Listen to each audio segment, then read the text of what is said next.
வணக்கம், இது ராஜபிரியன் ரிவ்யூ. இன்னைக்கு எல்லாருமே எம்எல்ஏவா பதவியேற்றிருக்கிறாங்க. அதில் நடந்த சில நிகழ்வுகள், அப்புறம் சோஷியல் மீடியாவில் நம்ம பார்த்த பல விஷயங்களை பற்றி இன்னைக்கு பேசலான்னு பார்க்குறேன்.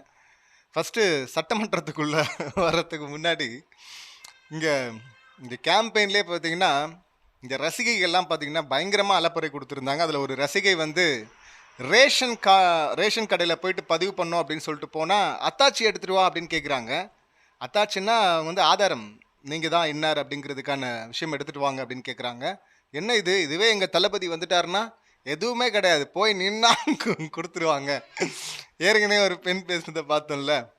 ஆ ஆ ஆ மற்றவங்கெல்லாம் வந்து காசு கொடுக்குறாங்கன்னா கவர்மெண்ட் காசு, மக்கள் காசு, ஆனால் எங்கள் அண்ணன் கொடுக்குறாருன்னா அது அவரு காசு அப்படின்னு சொல்லிட்டு அவ்வளோ ஒரு கான்ஃபிடென்ட்டாக பேசியிருப்பாங்கல்ல. அது கொஞ்சமும் குறையாதது இந்த பெண் பேசினது. இதெல்லாம் சாத்தியமா? கேட்குறது ஒரு நடைமுறை இல்லைங்க. அவங்க கேட்பாங்கல்ல. ஆனால் அதையே வந்து பார்த்தீங்கன்னா கேட்கக்கூடாது அப்படின்ட்டு இருந்தாங்க. இன்றைக்கி சட்டமன்றத்தில் ஒரே ஒரு அமைச்சர் வந்து பதவியேற்றிருந்தாங்கல்ல, கீர்த்தனா அவர்கள். அவங்க வந்து பார்த்தீங்கன்னா எம்எல்ஏவாக ஜெயிச்சதுக்கான சர்டிஃபிகேட் கொடுத்துருக்காங்களா, அந்த சர்டிஃபிகேட்டே எடுத்துகிட்டு வரல உள்ள. விஜய் சார் முன்னாடி தான் இது நடக்குது. எடுத்துகிட்டு வரல. எங்கே சர்டிஃபிகேட்னு கேட்டால், ஓ சர்டிஃபிகேட்லாம் எடுத்துகிட்டு வரணுமா அப்படின்லாம் ரியாக்ஷன் அவங்களுக்கு. எங்க அமைச்சராகவே ஆயிட்டீங்க நீங்கள், முதல் முறையாக சட்டமன்றத்துக்குள்ளே வரப்போகிறீங்க. குறைஞ்சபட்சம் உங்கள் சகாக்கள்கிட்டையாவது கேட்கணும்ல, என்னங்க பண்ணணும், ஏதாவது ப்ரொசீஜர் இருக்கா, எடுத்துகிட்டு வரணுமா அப்படின்னு சொல்லிட்டு கேட்டு தெரிஞ்சுக்கணும்ல. ஒரு பேசிக் விஷயம் இல்லை இதெல்லாம். ஆனால் அதையே ஒருத்தங்க விட்டுட்டு வர்றாங்கன்னா என்னன்னு சொல்கிறது வந்து இல்லை. இதில் இந்த அமைச்சர் தான் வந்து முன்னாடி அங்கே விஜய் சார் சொல்லியிருந்தார்ல, நண்பர் கூட பார்த்தீங்கன்னா லாஸ்ட்டாக போட்ட வீடியோவில் கமெண்ட் பண்ணியிருந்தேன். அப்படி வெள்ளை அறிக்கை வெளியிட போகிறாங்க, எல்லாரையும் தூக்க போகிறாங்க, தட்ட போகிறாங்க அப்படின்லாம். இவங்க வந்து சொல்கிறாங்க, இதுக்கு முன்னாடி யாரும் பண்ணதில்லைல்ல, வெள்ளை அறிக்கை வெளியிட போகிறார்ல முதல்வர் அப்படின்லாம் இவங்க சொன்னாங்கல்ல. இப்போங்க 2021 பிடிஆர் இதை பண்ணார்ல, அது கூட தெரில பாருங்களேன். இப்போ அந்த பெண் பேசினாங்கல்ல, அதுக்கும் இல்லை இவங்க நடந்துக்கிட்டதுக்கும் இல்லை இவங்க பேச்சுக்கும் பெரிய வித்தியாசம் இருக்கா என்ன? ஒரு தொண்டர் அப்படி இருக்கலாம், பாமரத்தனமாக பேசலாம். ஆனால் எம்எல்ஏ அமைச்சர் அப்படி இருக்கலாமா?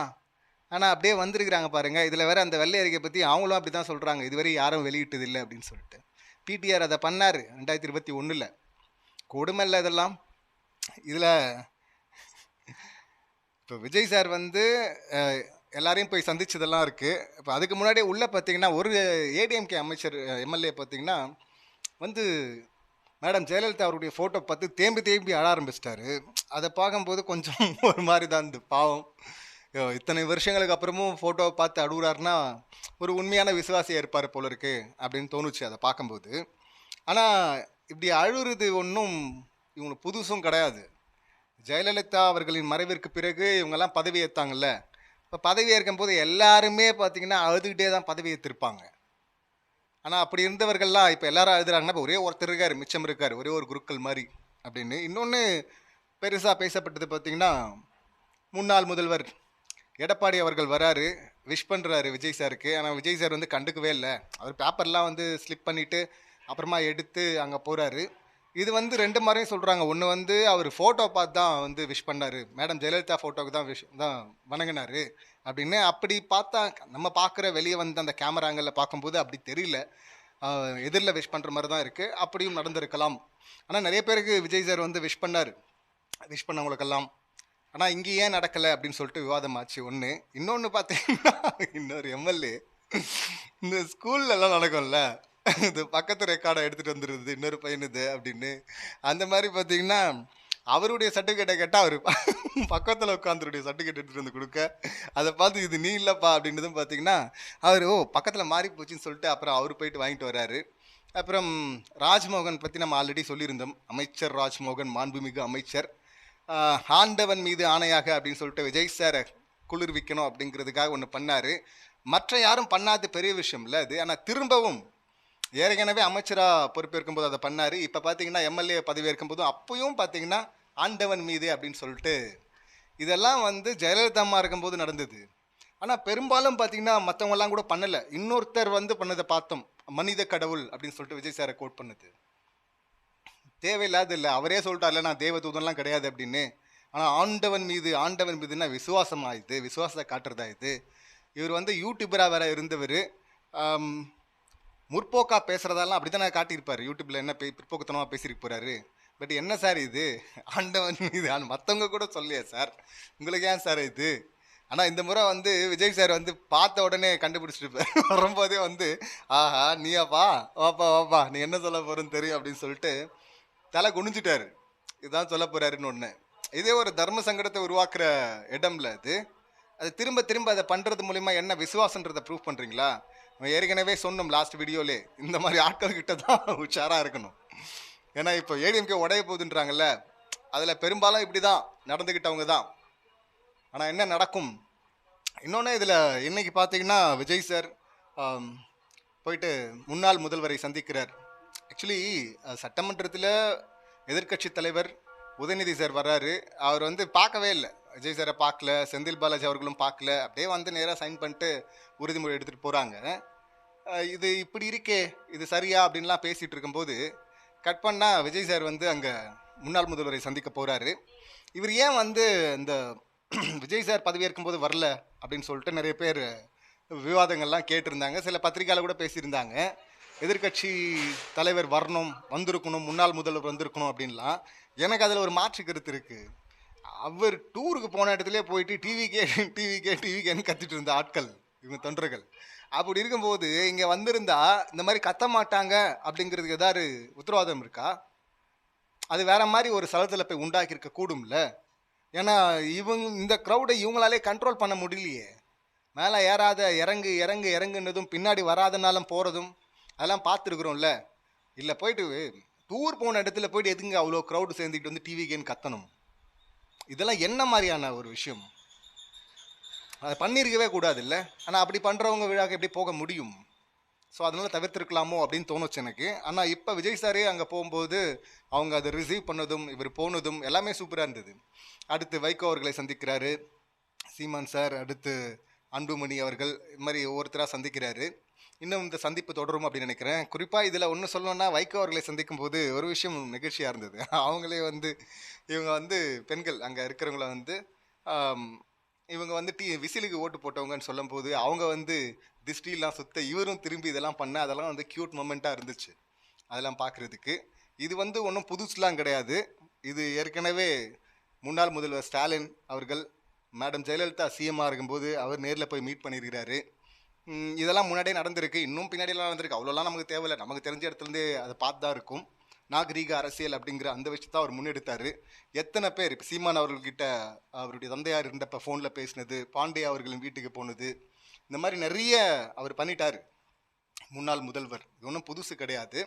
இன்னும் சொல்லப்போனால் இங்கே அது ஏற்கனவே பண்ணது தான். இன்னும் சொல்லப்போனால் இவங்க சசிகலா அம்மா ஆக்சுவலி பார்த்தீங்கன்னா அவங்க ஒன்று பண்ணியிருப்பாங்க. ஓபிஎஸ் மேலே குற்றம் சொல்ல போகிறாங்க ஏதோ பெருசாக, அடுத்து அவங்க சிஎம் ஆகிறதுக்கு ஒன்று பண்ணாங்கல்ல.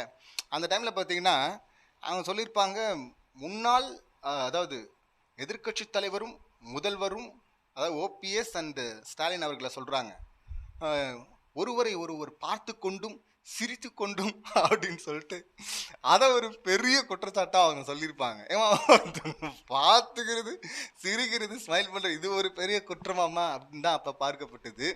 அவங்க அதையே பார்த்திங்கன்னா பெரும் குற்றம் ரேஞ்சில் வந்து அப்படியே சொல்லியிருப்பாங்க. அதெல்லாம் அப்பயே உடஞ்சிருச்சு, அதுக்கப்புறமாவே நிறைய மாறிடுச்சு. ஸோ இப்போ அதையே இவர் கண்டினியூ பண்ணுறது வந்து பார்த்திங்கன்னா நல்ல விஷயம். அது இது வந்து ஒரு அரசியல் நாகரிகம் இங்கே இருக்குது. பட் அந்த தொண்டர்கள் கிட்ட அது போனோம், இது எவ்வளோ சஸ்டெயின் ஆகுதுன்னு ஒன்று இருக்குது, அதையும் பார்க்கணுன்னு வச்சிங்களேன். இதில் இன்னும் அடுத்து ரீல்ஸ் இதில் பார்க்கும்போது நிறைய பேர் வந்து பார்த்திங்கன்னா கண்டென்ட் ஆக்க ஆரம்பிச்சிட்டாங்கல்ல. கண்டென்ட் இப்போ பொலிட்டிக்கலாக கண்டென்ட் எடுக்க ஆரம்பிச்சிட்டாங்க. விஜய் சாருக்கு எந்த அளவுக்கு பார்த்திங்கன்னா அது ஹெல்ப் பண்ணுச்சோ, இந்த இன்ஸ்டா, இந்த இன்ஃப்ளூயன்சஸ், இவங்களுக்கு கண்டென்ட்டுக்கு இவங்களுடைய கண்டென்ட்டாக அவர் இருந்தாரோ அவங்களுக்கும் ஹெல்ப் ஆச்சு. அது பெருசாக ரீச் கிடைக்கிறதுக்கு இவருக்கும் அது பெருசாக ஹெல்ப் ஆச்சு. ஆனால் இதுவே இப்போ நெகட்டிவாக போகிறதுக்கும் வாய்ப்பு இருக்குது. நிறைய பேர் கேமரா எடுத்துகிட்டு கிளம்பிட்டாங்க ஒயின் ஷாப்புக்கு. அன்னைக்கு கவுண்டிங் டே அன்னைக்கு அந்த பெருமாள் மணி பத்திரிக்கை ஆய்வாளர், அரசியல் ஆய்வாளர், அவர்லாம் வந்து உருட்டினார்ல, 10 ரூபா வந்து 12 மணிக்கு மேலேயே வாங்குறத நிப்பாட்டாங்கன்னு. கடையே கிடையாது, கடையே லீவு அன்னைக்கு. அதுவே தெரியாமல் உருட்டுற உருட்டுகள்லாம் இருக்குல்ல, அந்த மாதிரி எலிவேஷன்ஸ் இப்போவும் நடக்குது நிறைய. ஆனால் நிறைய பேர் பார்த்தீங்கன்னா கேமரா எடுத்துகிட்டு அதை ஃபோன் எடுத்துகிட்டு போயிட்டாங்க. வைன் ஷாப்பில் போயிட்டு கேட்டால் பாட்டிலுக்கு 10 ரூபான்னு பாட்டெல்லாம் பண்ணார் இன்றைய முதல்வர். அன்று செந்தில் பாலாஜி அவர்களை விமர்சனம் பண்ணும்போது, நான் இப்போ வந்து குறைஞ்சிருச்சான்னா, இப்போ நிறைய பேர் வீடியோ போடுறாங்க, குறையெல்லாம் இல்லை, 10 ரூபா இல்லை, இப்போ 20 ரூபா வாங்குறாங்க அப்படின்னு சொல்லிட்டு. அது பாலிமரில் ஒன்று போடுறாங்க, அதில் வந்து தேனியில் நினைக்கிறேன், அங்கே வந்து 10 ரூபாலாம் வாங்குறது இல்லைன்னு. இப்போது ஆட்சி மாறினதுக்கப்புறம் அந்த 10 ரூபா இல்லை 20 ரூபா வாங்குறாங்கன்னா யாருக்கு போகுது அது? யாருக்கு கொடுக்குறாங்க? இல்லை எந்த தைரியம் அது வாங்குறது? நிறைய வீடியோஸ் ரீல்ஸாக வந்துட்டுருக்கு. போய் அங்கே போய் கேட்குறாங்க, அவங்களும் நானும் வீடியோ எடுக்கிறாங்க. இங்கே அப்படி தான் ஃப்ரிட்ஜு நாங்கள் தான் வாங்கி போட்டிருக்கோம், அதனால அப்படி தானே வாங்குவோம் அப்படின்லாம் வேறு சொல்கிறாங்க. ஆனால் வாங்கலைன்னெலாம் சொல்ல முடியாது. இந்த பாலிமர் மாதிரி ஒரு இடத்துல எங்கேயோ ஒரு இடத்துல ஒருத்தர் சொன்னதை எடுத்து போடலாம். ஆனால் நிறைய ரீல்ஸ் வந்துருச்சு, எல்லாரையும் வாங்குறாங்க, 10 ரூபா வாங்குறாங்க, 20 ரூபாவும் வாங்குறாங்க அப்படின்லாம் கூட வந்துட்டுருக்கு. அது ஒன்று. இன்னொன்று, இந்த எலிவேஷன் அப்படின்னும் போது போதைப் பொருள் தடுப்பு சட்டத்தில் அதை நம்ம தீவிரமாக நடவடிக்கை எடுப்போம் அப்படின்னு சொல்லிட்டு சைன் பண்ணுறாரு. ஒரே நாளில் பார்த்தீங்கன்னா கோடிக்கணக்கான போதைப் பொருட்களை பிடிச்சி எரிச்சிட்டாங்க அப்படின்லாம் பார்த்தீங்கன்னா பெருசாக உருட்ட ஆரம்பிச்சிட்டாங்க. அது அது முன்னாடி நடந்த ஒரு வீடியோ. அந்த விஷயத்தை எடுத்து இவர் சைன் பண்ணதுக்கப்புறம் தான் இது நடந்ததுன்னு போட வேண்டிய அவசியம் எங்கிருந்து வருது? எதுக்கு இந்த பித்தலாட்டம்? அவர் பண்ணுறதை எலிவேட் பண்ணலாம், அது வேற. ஆனால் எப்பயோ நடந்ததை எடுத்து பண்ணுறதெல்லாம் யார் இதுக்கு முன்னாடி பண்ணாங்க? யூனியனில் இருக்கிறார்ல சார், அவர் வரும்போது தான் நம்ம பார்க்காத குஜராத்தை இப்படி மாற்றிட்டாங்க அப்படி மாற்றிட்டாங்கன்னு ஃபாரினில் இருக்கிற வீடியோலாம் எடுத்து போட்டு அப்போ பரப்புனாங்க. இப்போ அதே பேட்டர்ன் இங்கே வருது இல்லை? என்ன அவசரம்? எப்பயோ நடந்ததெல்லாம் எடுத்து இவர் சைன் பண்ண உடனே நடந்துச்சுன்னு காட்டுறதுக்கு என்ன தேவை இருக்குது? ஸோ இந்த மாதிரி இன்னொன்று, இந்த விசில் அடிச்சுட்டு ஒரு இஸ்லாமிய பெண் அப்போது ஒரு கூட்டமாக வந்திருப்பாங்க. அவங்க விசில் அடிச்சுட்டுலாம் ரீல்ஸ்லாம் போட்டிருப்பாங்கல்ல. அவங்க இன்னொரு ரீல் போடுறாங்க. அந்த ரீலில் பார்த்தீங்கன்னா பஸ்ஸில் வந்தேன், ஃப்ரீன்னு சொன்னாங்க, எல்லா பஸ்லையும் ஃப்ரீன்னாங்க, பாருங்கள் டிக்கெட்டு காசு வாங்கிட்டாங்க அப்படின்லாம் போடுறாங்க. என்னன்னு பார்த்தா இன்னும் அந்த விஷயத்தில் அவர் பேசவே இல்லை, கையெழுத்து இல்லை அப்படின்னு நினைக்கிறேன். ஆனால் அவங்க ரீலில் போடுறதுல பார்த்தீங்கன்னா ப்ரைவேட் பஸ்ஸில் போயிருக்கிறாங்க. ப்ரைவேட் பஸ்ஸில் டிக்கெட்டு காசு வாங்கினாங்கன்றதெல்லாம் வாங்காமல் இருப்பாங்க. இவர் வாக்குறுதி கொடுக்கும்போது அனைத்து பேருந்துகளிலும் அப்படின்னார்ல, அது பார்த்தீங்கன்னா எல்லா பஸ்லையும் நினச்சிட்டாங்க போல இருக்கு இவங்க. அது சாத்தியம் இல்லாத ஒன்று. ஏன்னா ஏற்கனவே பயங்கர நஷ்டத்தில் போயிட்டு இருக்கிற ஒரு விஷயம் அது. இப்போ இல்லை, அதான் சொன்ன ஒரு 20-25 வருஷமா எனக்கு தெரிஞ்சே பார்த்தீங்கன்னா அது நஷ்டத்தில் போகுதுன்னு தான் பல ஆட்சி மாற்றங்களில் பார்த்துருக்குறோம் அதை பேசினது. அப்படி இருக்கும்போது எல்லா பஸ்லையும் ஃப்ரீன்னு சொன்னதெல்லாம் கிடையாது. அதுவும் இவங்கெல்லாம் எதிர்பார்க்குறது என்ன எதிர்பார்க்குறாங்க அப்படின்னு சொல்லிட்டு தெரியல. இந்த இஸ்லாமிய பெண்ணை கோட் பண்ணும்போது இன்னொருத்தரை பற்றி சொல்லணும். அவங்க பேர் எனக்கு தெரில, இல்லை தெரிஞ்சிருந்தால் அந்த ஐடியை கூட நான் மென்ஷன் பண்ணியிருப்பேன். ரொம்ப ரொம்ப ரொம்ப தெளிவாக ஆங்கிலத்தில் தான் பேசுகிறாங்க. ரொம்ப நிதானமாக தெளிவாக இங்கே 10 லட்சம் கோடி கடன் இருக்குது, கஜானாவை காலி பண்ணிட்டாங்க அப்படின்னு சொன்னதுக்கு அவங்க கொடுத்த விளக்கம் இருக்குல்ல, ஒரு ரீல் அளவில் தான் ரொம்ப மெச்சூர்டாக பேசியிருக்கிறாங்க. அதனால் எல்லாருமே பார்த்தீங்கன்னா இந்த மாதிரி அபத்தமாக அவர் சொந்த காசை கொடுக்குறாரு, இல்லைன்னா பார்த்தீங்கன்னா ரேஷன் கடைக்கு போனால் ஆதாரம் கேட்குறாங்க இப்படின்னு மாதிரி அபத்தமாக பேசுகிறவங்க இல்லை. இந்த கூட்டம் எப்போவுமே இருக்குது. ஆனால் நிறைவாக தெளிவாக பகுத்தறிவோட புத்திசாலித்தனத்தோட பேசுகிற பல பேர் இருக்கிறாங்க. அவங்களாம் சைலண்ட்டாக இருந்திருப்பாங்க. நான் இப்போ எல்லாருமே பேச ஆரம்பிச்சிருக்கிறாங்க. அவங்களும் நம்ம ஆல்ரெடி சொல்லியிருந்த அந்த விஷயம்தான். இங்கே ஜிடிபி இங்கே க்ரோத் ரேட்டுக்கு ஏற்ற மாதிரி தான் அவங்களுக்கு கொடுப்பாங்க. கடன்லாம் நினச்ச உடனே நீங்கள் கேட்டிங்கன்னா எல்லாம் கொடுத்துட மாட்டாங்க. ஏற்கனவே எடப்பாடி அவர்கள் ஆட்சியில் கடன் கேட்டு அந்த கடன் ரிஜெக்ட் பண்ணப்பட்டிருக்கு. யார் போனாலும் கொடுத்துருவாங்களா? அதுக்கு பாலச்சந்திரன் ஐஏஎஸ் அவர்கள் ரிட்டையர்டு, அவர் அழகாக ஒரு விளக்கம் கொடுத்துருந்தார். என்னுடைய சக்திக்கு நான் போகும்போதே எனக்கு ஒரு 50 லட்ச ரூபா கடன் கொடுப்பாங்க, அப்போ இருக்கிற ப்ராப்பர்ட்டிஸ்லாம் வச்சு ஃபெச் பண்ணி. இதுவே ஒரு பெரிய சிஓ போகிறார், கார்ப்பரேட் சிஓன்னா அவருக்கு ஆயிரக்கணக்கான கோடிகள் கொடுப்பாங்க. இது அவங்கவுங்க தகுதிக்கு தானே கொடுப்பாங்க. தகுதினா என்ன மாதிரியான விஷயங்கள்லாம் வச்சுருக்கிறாங்க, என்ன க்ரோத் ரேட்டு, யார் என்னன்னு பார்த்து தானே கொடுப்பாங்க. அப்படி இருக்கும்போது இப்போ கொடுக்குறாங்க, இன்னும் வாங்கலாம் அப்படிங்கிற நிலமையில தான் இருக்குது டிஎன். அந்த இடத்துக்கு நகர்த்தி டபுள் டிஜிட்டில் ஜிடிபி எடுத்துகிட்டு வந்தது பெரிய க்ரோத்து, நேஷ்னல் க்ரோத்தை விட இது அதிகம் அப்படின்னு எவ்வளவோ சொல்லிட்டாங்க. ஆனாலும் பார்த்தீங்கன்னா 10 லட்சம் கோடி கடன் வச்சுட்டாங்க, 10 லட்சம் கோடி அப்படின்னு சொல்லிட்டலாம். உங்களை என்ன சொல்கிறதுன்னு தெரில. முதல்ல மணி பற்றியே ஒரு புரிதலே பார்த்தீங்கன்னா இங்கே நிறைய பேர் கிடையாது. அதுவே வந்து ஒரு காம்ப்ளெக்ஸானது. ஆனால் ஒரு அது தெரிஞ்சுக்கணும் அப்படிங்கிறதுக்காக விருப்பப்படுறவங்களுக்கு நான் சொல்கிறேன். மெட்டா மங்கீஸ் வரதராஜ் இருக்கார்ல, அவருடைய மெட்டா மங்கீஸில் பழைய வீடியோ தான் இது. ஒரு சீரீஸாக பண்ணியிருப்பாங்க. அதை பார்க்க தெரிஞ்சுக்கணும்னு நினைக்கிறவங்க அதை போய் பாருங்கள் அந்த சீரீஸ். அது நம்ம புரிதலுக்கும் அப்பாற்பட்டதாக இருக்குது. அதுதான் ரியல். இங்கே வந்து பார்த்தீங்கன்னா இங்கே ஜிடிபி ரேட் அதிகமாக இருக்குது. ஸோ வருமானம் அதிகமாக இருக்கும்போது அந்த கடன் கொடுப்பாங்க. அது இல்லைன்னும் போது கேட்டாலும் கொடுக்க மாட்டாங்க. இதுதான். ஸோ அதனால் வந்து இவ்வளோ கடன் வச்சுட்டாங்க அப்படின்னு சொல்லிட்டு அது தேவையில்லாமல் உருட்ட வேண்டாம். இன்னொன்று ஒரு பெண் வந்து பேசுனது, அவங்க ஒரு 2 வயசு குழந்தை கூட பாதுகாப்பு இல்லை, நாங்கள்லாம் வந்து டிஎம்கே ஆட்சி வந்துருச்சுன்னா நாங்கள்லாம் வந்து மருந்து குடிச்சு சாக வேண்டியதான் அப்படின்லாம் கூட பேசியிருந்தாங்க ஒரு பெண், அவ்வளோ ஆக்ரோஷமாக. இங்கே வட்ட செயலாளர் ஆர்கே நகர்னு நினைக்கிறேன்ல, அங்கே இருக்கிற ஒருத்தர் பாம்பு தினேஷ் 10 வயசு குழந்தை அரெஸ்ட் பண்ணியிருக்கிறாங்க போக்சோவில். பாதுகாப்பு இல்லை அப்படின்னு சொன்னீங்களே இன்னொரு கட்சியை பார்த்து, இதுக்கு என்ன சொல்வீங்க? இன்னும் நிறைய குற்றங்கள்லாம் நடந்திருக்கு, அதெல்லாம் இன்னும் நடக்கவும் போகுது. ஒட்டு மொத்தமாக அப்படியெல்லாம் வந்து ஒரு போலீஸை வச்சு மட்டுமே பண்ணிட முடியாது. சமூகமே மாறணும். அது நிறைய மாறி இருக்கு, குறைஞ்சிருக்கிறது தான் இங்கே சொல்ல முடியும். எவ்வளோ சீக்கிரமாக ரியாக்ஷன் எடுக்கிறாங்க, ரியாக்ஷன் எவ்வளோ சீக்கிரம் நடக்குது, என்ன மாதிரியான ரியாக்ஷன் நடக்குது, அதை வச்சு தான் ஒரு அரசை வந்து நம்ம வேலிடேட் பண்ணணும். அதை விட்டுட்டு பார்த்தீங்கன்னா சம்மந்தம் இல்லாமல் எங்கேயோ பண்ணதுக்கெல்லாம் சொன்னாங்கல்ல, இப்போ வட்ட செயலாளர், இதுக்கு என்ன சொல்லுவாங்க?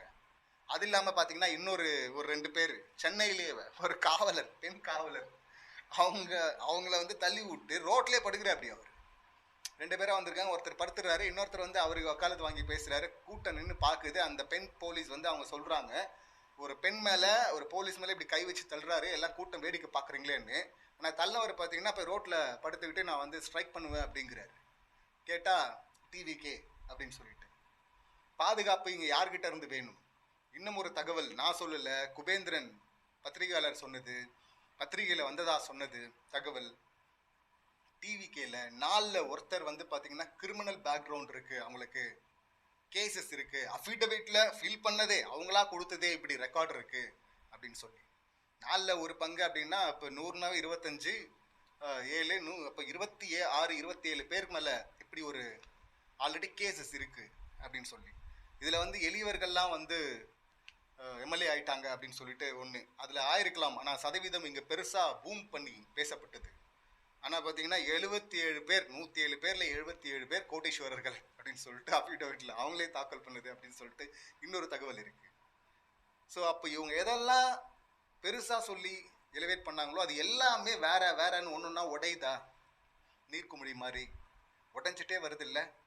இதெல்லாம் இன்னும் நிறைய வரும். 2வது நாளே இது இப்போயே வருது, இன்னும் நிறைய வரும்ல. அதே போல் பார்த்தீங்கன்னா இந்த பொது தொகுதியில் பார்த்தீங்கன்னா 26 27 பேர் வந்து தலித்களை வந்து நிற்க வச்சிருக்கிறாரு அப்படின்னு சொல்லிட்டு சொன்ன விஷயம், அது எவ்வளோ பெரிய உருட்டு அப்படின்னு சொல்லிட்டு எல்லாரும் பேச ஆரம்பிச்சிட்டாங்க. அதுக்கு எந்த தகவலும் இல்லை அப்படின்னு, ஒரே ஒருத்தர் அப்படின்னு தான் சொல்கிறாங்க.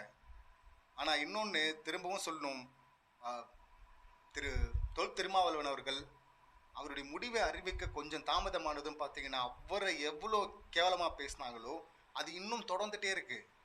இன்னொரு பெண் இன்ஸ்டாவில் பேசுறது, எங்கே இருக்காங்க இந்த தற்கூரிங்கெல்லாம் எனக்கு தெரியவே இல்லை. என்னதான் அறிவு இருக்குன்னு புரியல எனக்கு.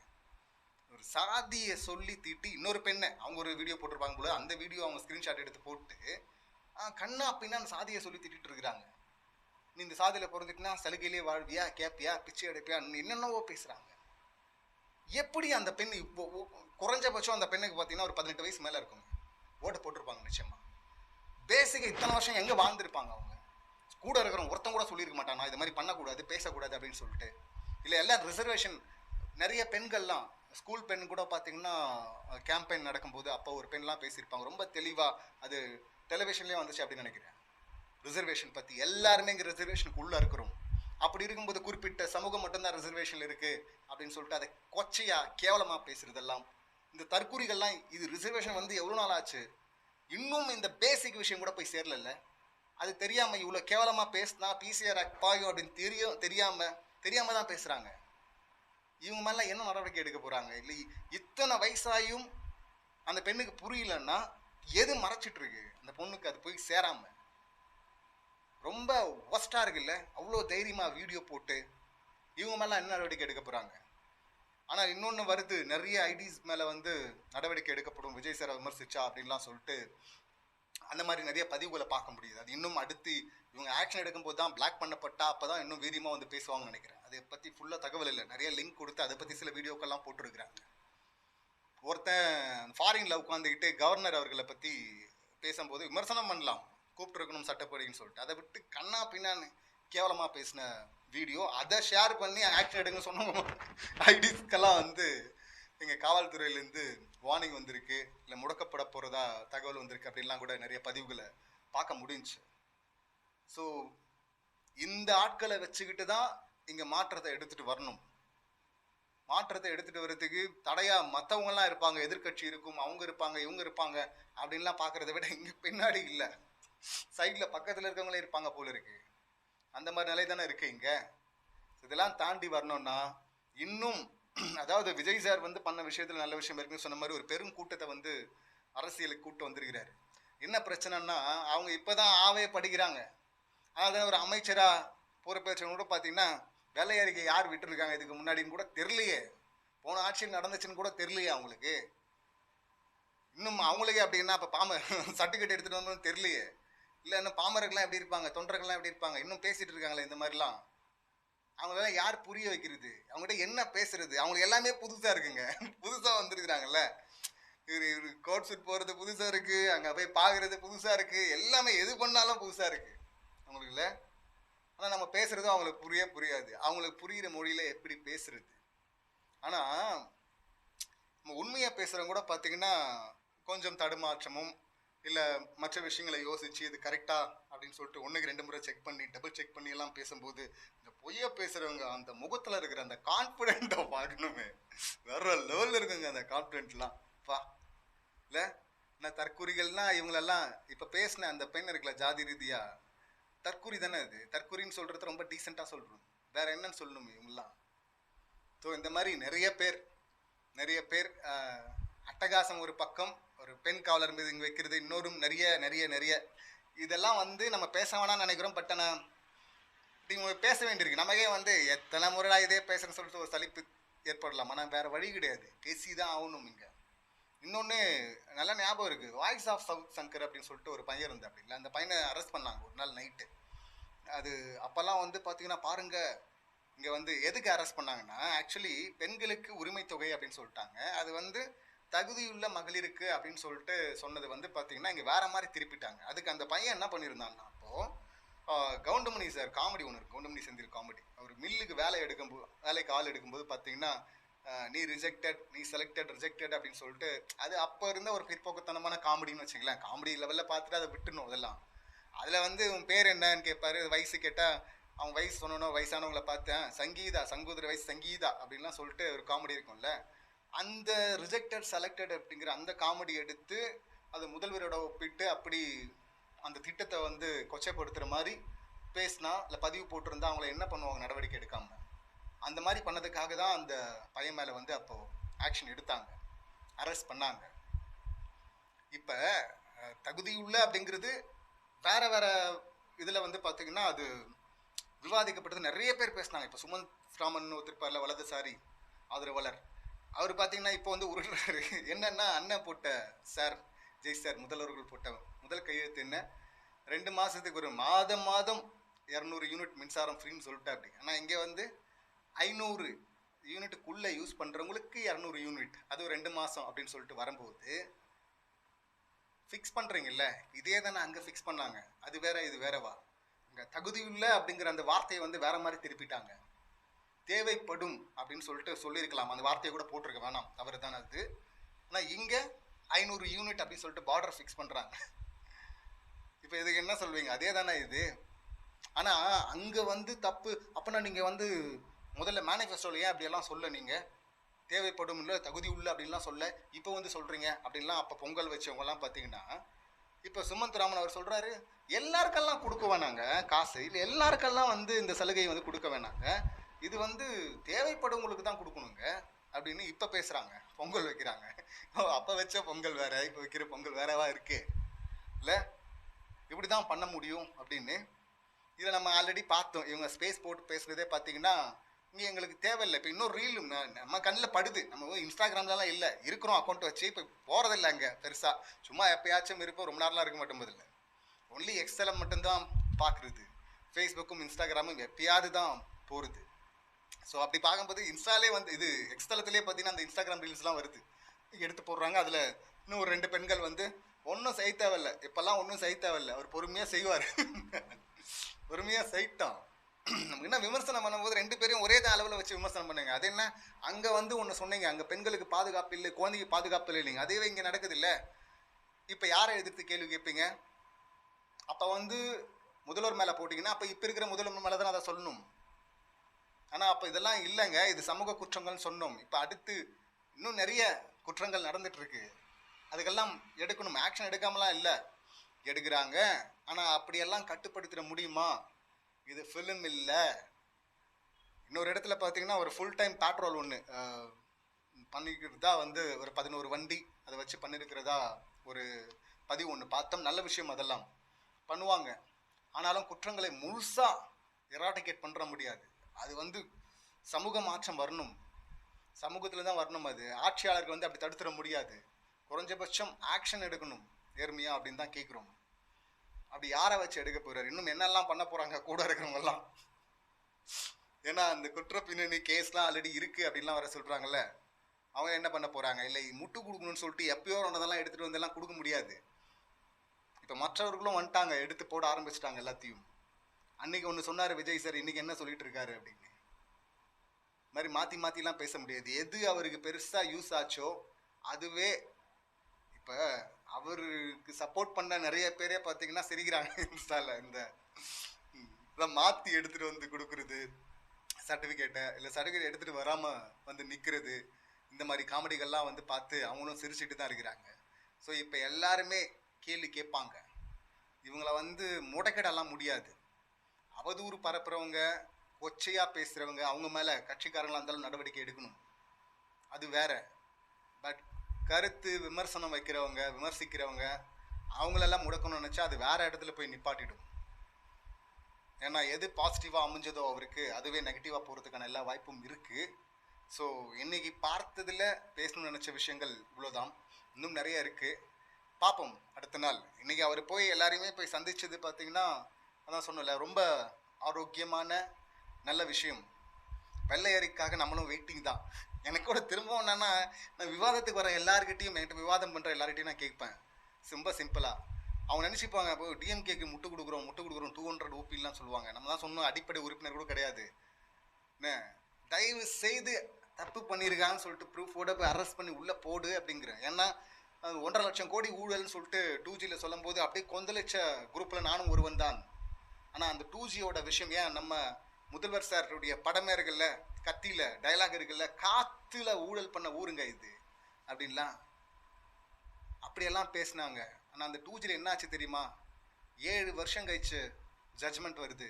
ஜட்ஜி சொல்கிறாரு, அந்த ஜட்ஜ்மெண்ட்டில் இருக்குது, 7 வருஷமாக காத்துட்ருக்கேன், ஒரு சின்ன எவிடன்ஸாவது எடுத்துகிட்டு வந்து கொடுப்பீங்கன்னு. ஒரு எவிடன்ஸும் எடுத்துகிட்டு வந்து கொடுக்கல. இதில் யார் மேலே குற்றம் சாட்டினாங்களோ ராஜா அவர்கள் மீது, அவரே வாதாடி வெளியே வந்துட்டார். அது பெரிய ஒரு ஹீரோயிஸுக்கான ஒரு எலிவேஷனில் மொமெண்ட்டில் அது. ஆனால் 7 வருஷம் 1.5 லட்சம் கோடி ஊழல்னீங்களே, கேட்டால் என்ன தெரியுமா சொல்லிடுது, உடனே உருட்டுறது அது விஞ்ஞான ஊழல். இப்படி சொல்கிறது வந்து மற்றவங்கெல்லாம் தற்குறிகள் அப்படின்னு சொல்கிறதுக்கு சமம் இல்லை. ஏன்னா அவங்கெல்லாம் அவ்வளோ அறிவாளிகள். அது அந்த அறிவாளித்தனத்தை உடைக்க முடியல, அது தப்புன்னு ப்ரூஃப் பண்ண முடியலன்னா அப்புறம் என்ன, உடனே இப்படி உருட்டுறதா அது விஞ்ஞான ஊழல் பண்ணிட்டாங்கன்னு.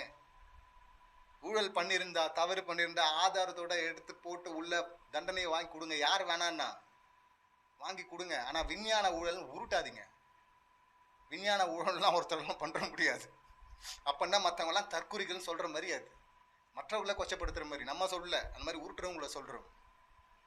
அதனால் வந்து வெள்ளை அறிக்கை வெளியிடுங்க, இல்லை என்ன ஆக்ஷனாவது எடுங்க, ஆதாரம் இருந்தால் தயவுசெய்து எடுங்க, உங்களை பாராட்டுறோம். அதே போல் நல்லது செய்யும்போது பாராட்டுறோம். இவர் நமக்கு இருக்கிற ஆப்ஷனில் பெட்டர் ஆப்ஷனாக எப்போ வரை தெரியுது என்னை பொறுத்தவரை, என்னை போன்றவர்களுக்கு டிஎம்கே தான். இல்லை நானும் பெட்டர் ஆப்ஷன், அவங்கள விட பெட்டர் அப்படின்னு சொல்லிட்டு சார் ப்ரூஃப் பண்ணிட்டாருன்னா இந்த பக்கம் வந்துட போகிறோம். வரணுமே, அதுக்கு நம்ம ஏற்றுக்க கூட நம்ம ரெடியாக இருப்போம். ஆனால் கூட இருக்கிறவர்களும் சப்போர்ட் பண்ணோம் நாங்கள்லாம், எங்க தளபதின்னு சொல்றவங்களும் அவங்க விடுவாங்களான்னு தெரியல. அவர்கிட்ட இருந்து விஜய் சாரை காப்பாற்றணும். இதுல இந்த கடவுளே ஆண்டவனே அப்படின்னு சொல்லிட்டு இருக்காங்கல்ல, அவங்க கிட்ட இருந்து அவரை காப்பாற்றணும். ஒரு உஷாரா இருக்கணும், இருப்பாருன்னு சொல்லிட்டு நம்புவோம்.